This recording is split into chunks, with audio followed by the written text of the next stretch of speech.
ॐ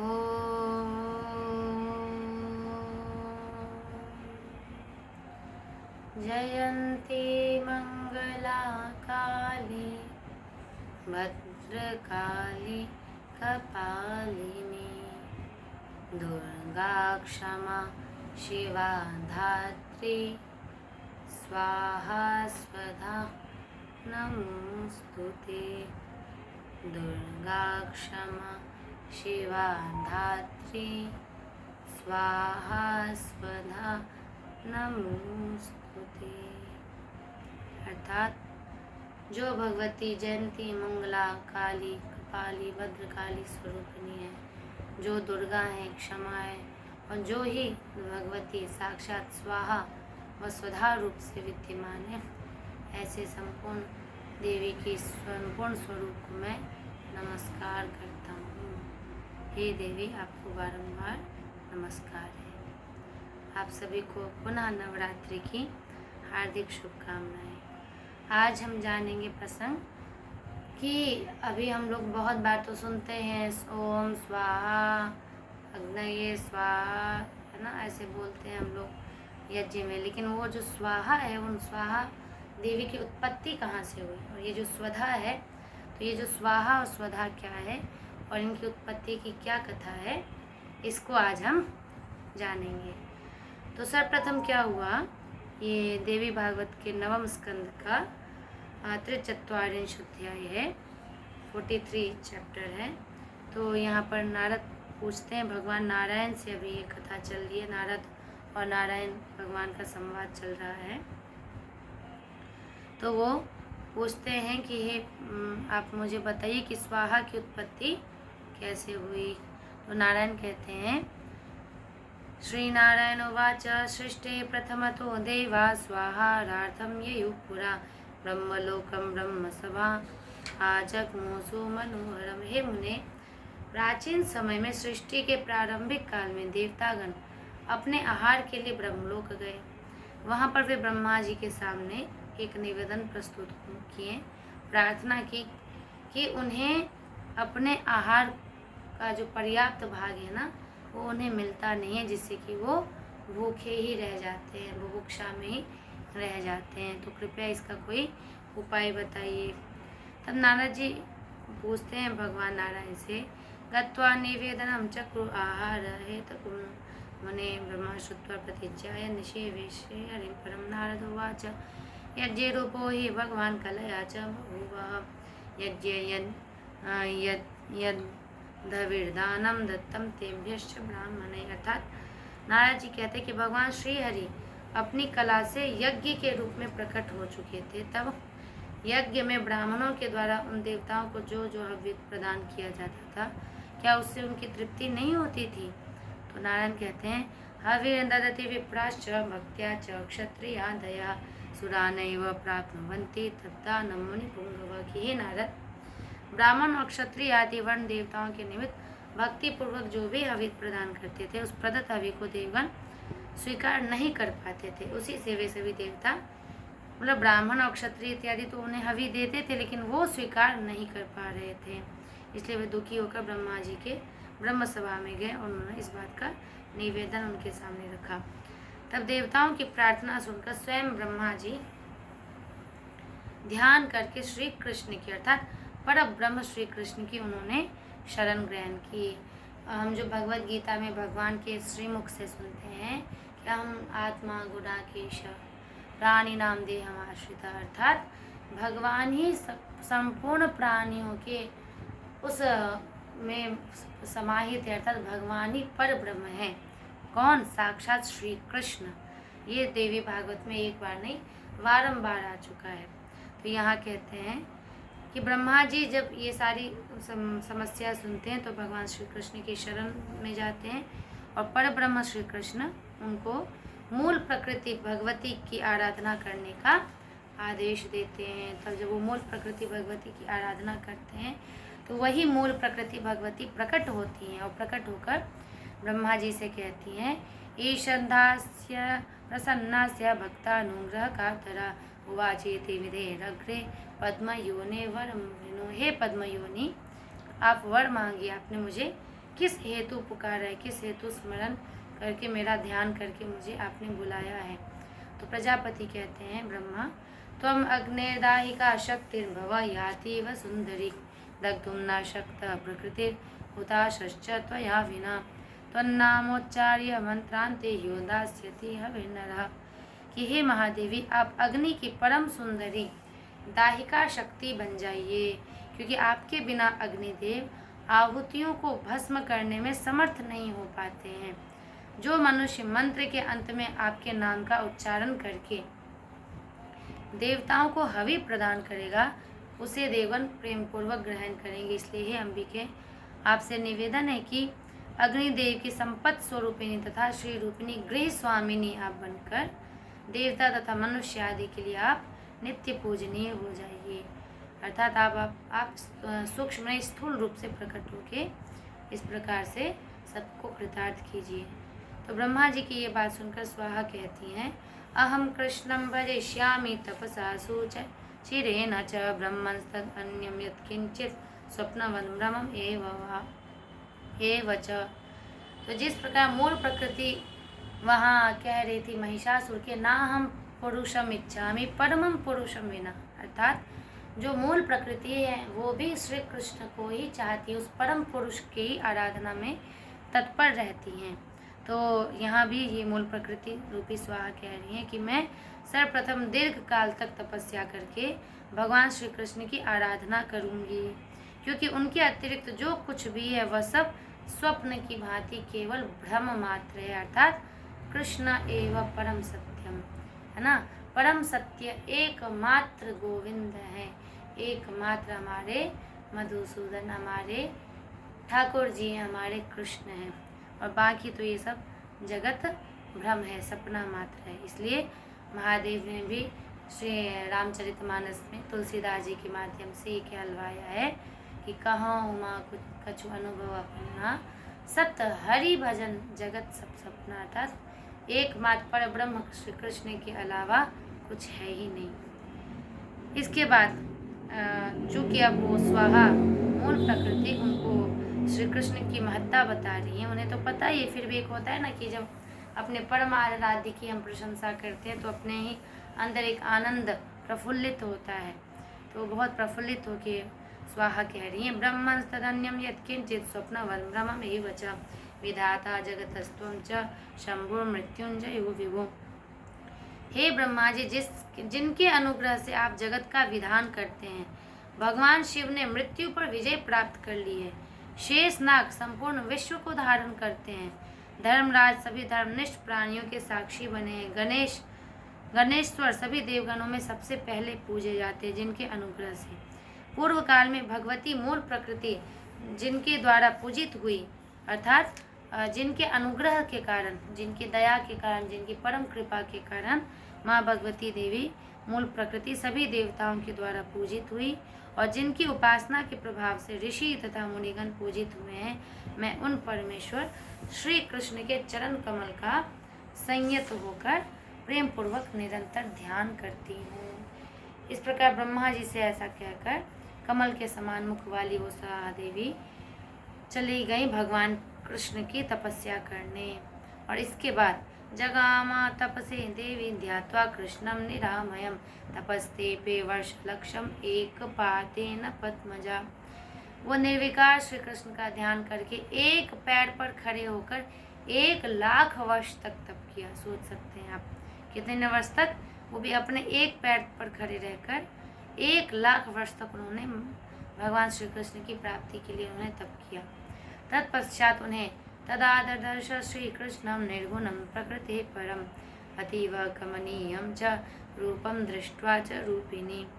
इसके बाद भगवान श्री कृष्ण के अत्यंत मनोहर रूप देखकर ही वे रूपवती भगवती स्वाहा मूर्छित होकर गिर पड़ी, क्योंकि उन देवी ने दीर्घ काल के अनंतर अपने परम पति को, अपने परम पुरुष को अपने समक्ष देखा था, इसलिए दर्शन किया था। इस कारण से उन्हें देखकर सीधे अचेत हो गई, चेतना शून्य हो गई, मूर्छित हो गई। इसके बाद फिर क्या होता है, भगवती स्वाहा के अभिप्राय को भगवान श्री कृष्ण जान लेते हैं, तो इसलिए वो उनको बिल्कुल अपने पास बिठा के उन्हें आराम से सांत्वना देते हुए भगवान कहते हैं, वाराहे वै त्वमंशेन मम पत्नी भविष्यसि नाम्ना नाग्न जीति कन्या कांते नग्न जितस्य च। कि हे कांते, तुम अंश रूप से वाराह कल्प में मेरी भार्या अर्थात मेरी पत्नी बनोगी। उस समय तुम नग्नजित की पुत्री के रूप में उत्पन्न होकर नाग्नजिति नाम से विख्यात होगी। तब मैं तुम्हारा वरण करूँगा, तुम्हारा पाणी ग्रहण करूँगा। तब तक आप इस समय आप क्या कीजिए, अग्निदेव की मनोहर पत्नी बनिए, उनकी गृह स्वामिनी बनिए, जिससे कि अग्निदेव भक्ति भाव के साथ आपकी पूजा करेंगे और परम रमणीय अपनी भार्या के साथ वो रमन कर पाएंगे और इसके माध्यम से देवताओं को आहार प्रदान कर पाएंगे आपके माध्यम से। इसलिए हे देवी, आपका तपस्या व्यर्थ नहीं हुआ, मैं आपको जरूर अवश्य मिलूंगा। तो इसलिए देखिए कि संपूर्ण इस जगत में जो भी मूल प्रकृति हैं, जो भी स्त्री हैं, उनका स्वतः ऐसे तो सभी को कर्षति यह स कृष्णा, जो अपनी ओर खींच ले वही कृष्ण है। तो कृष्ण से तात्पर्य है कि जिनको एक बार गलती से देख लिया ना, तो बस छूटने का भी प्रयास करो तो वो छोड़ते नहीं है, बस पकड़ लेते हैं। उनकी पकड़ इतनी मजबूत होती है कि अब छूटते भी नहीं छूटते। तो इस प्रकार उनके अंदर है ही कुछ ऐसा आकर्षण। तो इस प्रकार सभी देवियाँ जो है मूल प्रकृति रूपिणी माँ भगवती कृष्ण को ही अपना पति बनाना चाह रही थी, तो उन्होंने भी उनके इस तपस्या का फल रखा और इसके बाद वो वाराकल्प में उनसे विवाह करते हैं। तब तक ये जो स्वाहा देवी हैं वो अग्नि की पत्नी बनके तीनों लोकों में विचरण करती हैं और दोनों के परस्पर विहार से 3 पुत्र हुए, दक्षिणाग्नि, गारहपत्य अग्नि और आवनी अग्नि। तो इस प्रकार ये 3 पुत्रों को प्राप्त करके अग्निदेव और ये स्वाहा प्रसन्न हो गई। इसके बाद यहाँ पर कहा गया है कि स्वाहांतम मंत्रम उच्चार्य हविर्दानम च चक्रिरे स्वाहा युक्तम च मंत्रम च यो गृह्णाति प्रशस्तकम। इसके बाद यहाँ पर बताया गया है कि जो बिना यज्ञ में हम कुछ मंत्र आए ना आए, वैसे तो हर मंत्र आना चाहिए, लेकिन कोई मंत्र आए ना आए, लेकिन जब हम आहुति देते हैं यज्ञ में तो हर व्यक्ति को, चाहे वो संस्कृत जानता हो या ना जानता हो, उसे स्वाहा का उच्चारण जरूर करना चाहिए। बिना स्वाहा का उच्चारण किए हुए किया हुआ व्यक्ति पतित हो जाता है, छिन्न भिन्न हो जाता है। इसलिए उसे स्वाहा का उच्चारण करके ही यज्ञ में आहुति प्रदान करनी चाहिए, जिससे कि संपूर्ण देवताओं को वो आहार, वो भोक्ष्य पदार्थ प्राप्त होता है। तो यहाँ पर कुछ संकेत है हम सबके लिए कि अग्निदेव जो हैं वहाँ पर अपनी सेवा नहीं करवा रहे कि तुम मेरी पत्नी तो मेरे पाँव दबाओ, तो मेरा ये करो। स्वयं पति जो है, स्वयं अग्निदेव माँ भगवती उस भुवनेश्वरी रूपी स्वाहा की सेवा कर रहे हैं, उनका पूजन कर रहे हैं, उनको नमस्कार कर रहे हैं। संकेत क्या है कि यहाँ जो हम कहते हैं कि पत्नी पति है ना, पति बस सेवा लेने के लिए बना है और पत्नी सेवा देने के लिए, ऐसी बात नहीं है। जब परस्पर सेवा भावना, प्रेम भावना उमड़ता है, तभी जीवन सुंदर बन पाता है। तो इस प्रकार स्वाहा देवी का ये उपाख्यान समाप्त हुआ और अभी जो है स्वधा देवी, स्वधा का उपाख्यान है कि स्वधा का जन्म कैसे हुआ। तो यहाँ पर बताया जा रहा है कि देवताओं के लिए जब हव्य प्रदान किया जाता है, स्वाहा शस्ता देवदाने पितृदाने स्वधा स्मृता सर्वत्र दक्षिणा शस्ता हंतम यज्ञम अदक्षिणम। अर्थात देवताओं के लिए जो हव्य प्रदान करते समय स्वाहा बोलते हैं, उसी प्रकार जब पितरों के लिए श्राद्ध कर्म किया जाता है उस समय देवी स्वधा का उच्चारण श्रेष्ठ माना गया है। और दक्षिणा सर्वत्र प्रशस्त मानी गई, अर्थात चाहे स्वाहा के बाद दक्षिणा दे, है ना, या फिर स्वधा के बाद दक्षिणा दे, या स्वधा करते समय दक्षिणा दे, या उसके पश्चात, वो एक अलग बात है। तो तात्पर्य है कि ये जो स्वधा का जो प्राकट्य है, तो इन्होंने पुनः उन्हीं देवी को संतुष्ट किया और उनसे स्वधा रूपी शक्ति इन्होंने प्राप्त की। इसके बाद से ये बात ध्यान रखना चाहिए कि श्राद्ध के समय किसी भी व्यक्ति को तर्पण करते समय बिना स्वधा उच्चारण करते हुए तर्पण नहीं करना चाहिए, क्योंकि हम अपने पितरों को जब तर्पण देते हैं तो जिस प्रकार स्वाहा सुनकर देवता दौड़े चले आते हैं और अपना आहार ग्रहण करते हैं, इसी प्रकार स्वधा शब्द सुनकर पितर भी उपस्थित होकर अपना अपना भोज्य पदार्थ, अपना अपना हिस्सा ग्रहण कर लेते हैं। ठीक है, तो इसके बाद भगवती देवादयश्च संतुष्टा परिपूर्ण मनोरथा विप्रादयश्च पितरा सुधा देवी वरेण च। भगवती सुधा के वरदान से पितरगण देवता तथा विप्रादि परम संतुष्ट तथा पूर्ण मनोरथ वाले हो गए।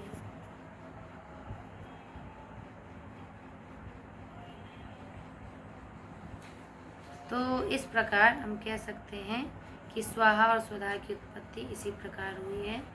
और इसके बाद उनके एक मंत्र को बताया गया, ओम ह्रीं श्रीं क्लीं स्वधा देवी स्वाहा। इस मंत्र का उच्चारण करके विधिवत पूजा करने से कोई इंसान की कभी भी अकाल मृत्यु अथवा या कहें पितरों का जो भी दोष है वो नहीं लगता। इसलिए पितृयज्ञ करते समय हमेशा ध्यान रखिए बात का कि स्वधा शब्द का उच्चारण होना ही चाहिए। तो ये था स्वाहा और स्वधा का उपाख्यान। फिर दक्षिणा देवी का भी जन्म इसी प्रकार कुछ ऐसा होता है कि गोलोक में 60 लाख क्या उससे भी ज़्यादा करोड़ों में गोपियाँ निवास करती हैं। तो इस प्रकार यहाँ पर दक्षिणा देवी भी एक गोपी थी जिनका नाम सुशीला था। तो सुशीला पर भगवान का कुछ ज़्यादा ही प्रेम था। तो ये फिर चूँकि राधा रानी और हम युगल सरकार के जब भी हम निकुंज में प्रवेश करते हैं या गोलोक में, तो युगल सरकार की उपासना मान्य है। अर्थात श्रीमती राधा रानी और श्रीमान भगवान श्री कृष्ण इन दोनों को ही आराधना करते हैं, किसी एक का नहीं, है ना, युगल आराधना होता है। तो यही उनसे थोड़ा अपराध बन गया कि थोड़ा सा युगल आराधना नहीं हो पाया। और उनके उस तपस्या में चूँकि राधा माँ वो माँ है, करुणामयी है, तो करुणा माँ जब करती है तो केवल संतान को प्यार नहीं, एक दंड भी देती है जिससे कि उन्हें, और उसके पीछे कारण होता है। तो उन्होंने ये श्राप उनको दिया कि तुम अब गोलोक से बाहर चली जाओ, है ना, जब तुम एक नियंत्रित एक व्यवस्था में आप आ जाओगी तब फिर पुनः गोलोक लौट के आना। तो इस प्रकार दक्षिणा जो है, तो दक्षिणा का तात्पर्य है कि जब भी कोई भी यज्ञ होता है, कोई भी ये होता है, तो उसका जो संपूर्णा होती है, तो संपूर्णता दक्षिणा के बाद ही माना जाता है। तो ये दक्षिणा कोई नहीं, साक्षात एक महागोपी है सुशीला, अर्थात कृष्ण की अत्यंत प्रिया। तो समझ सकते हैं कि चाहे कोई भी महापुराण हो, वेद हो, कुछ भी हो, यहाँ पर ब्रह्म एकमात्र भगवान श्री कृष्ण है। उन्होंने ना जाने गीता में कितनी बार बता रखा है। और पर ब्रह्म स्वरूपा एकमात्र श्रीमती राधा रानी है। तो इन दोनों के चरण कमलों का हमेशा सेवन करना चाहिए। तो स्वतः ही चाहे वो महादेव हो, गणेश हो, आदि पराशक्ति हो, सब प्रसन्न हो जाते हैं इन दोनों के एकमात्र आराधना करने से। इसलिए कहते हैं कि हर जगह क्यों भटके, एक को पकड़ो तो सब मिल जाए, और सबको पकड़ो तो सब छूट जाए। इसलिए इन सब में भी जैसे हम पढ़ते हैं ना जगजननी की आराधना में, राम कृष्ण तू सीता व्रज रानी राधा वांछा कल्प ध्रुमा हारिणी सब बाधा। अर्थात जो माँ भगवती ही राम कृष्ण राधा स्वरूपिणी है, कृष्ण ही भगवती महादेव गणेश स्वरूप है। इसलिए ये जो आपस में बंटवारा हो जाता है, ये हमारे अहम का बंटवारा है। तो कृपया इस बात का ध्यान रखना है कि अपने अहम का बंटवारा नहीं करें। सब में वही एकमात्र स्थित है। और स्वयं देवी भागवत महापुराण ही कह रहा है कि श्रीमती राधा रानी और भगवान श्री कृष्ण यही पर ब्रह्म है। तो अब क्या इससे ज़्यादा और क्या प्रमाण चाहिए लोगों को। तो बस यही है कि जब तक भटकते हैं लोग, भटकते रह जाते हैं, लेकिन वो भटकाव भी तब खत्म होता है, तब समाप्त होता है जब हम करुणापूर्वक प्रार्थना करते हैं कि हे राधा रानी, हे मधुसूदन, हे गोविंद, मेरे अंदर जो ये भटकाव है इसको समाप्त कीजिए और अपने चरणों की शरण दीजिए। क्योंकि आपने के ही चरणों में साक्षात माँ गंगा समाहित हुई थी आपके ही चरणों से माँ गंगा निकली हैं और आपको ही वो अपना परम प्रियतम मानती हैं और आप भी उनको परम प्रिया मानते हैं। इसलिए जो जिस आपके एक नख से गंगा वहाँ पर स्थापित हो जाती है तो इतनी पवित्र है, तो क्या पता आपके चरण कमलों की धूली भी अगर मिल जाए तो निश्चित ही वो कोटि जन्मों के पापों को नष्ट करके आपके चरणों में निरंतर अनन्य भक्ति प्रदान करेगा। इस प्रकार हमें भगवान से प्रार्थना करना चाहिए। आज इतना ही, फिर हम कल अगले नए प्रसंग के साथ मिलेंगे, जहां आप लोग को मैं उसी विषय को चुनती हूँ जो मुझे लगता है कि शायद आप लोग को पता ना हो। तो कृपया किसी भी कथा के संकेत को, उसके तात्पर्य को समझने का प्रयत्न करके जीवन में अनुकरण करना चाहिए। ओम या देवी सर्वभूतेषु शान्तिरूपेण संस्थिता नमस्तस्यै नमस्तस्यै नमस्तस्यै नमो नमः। ओम शांति शांति शांति। ओम नमो दुर्गा देवी।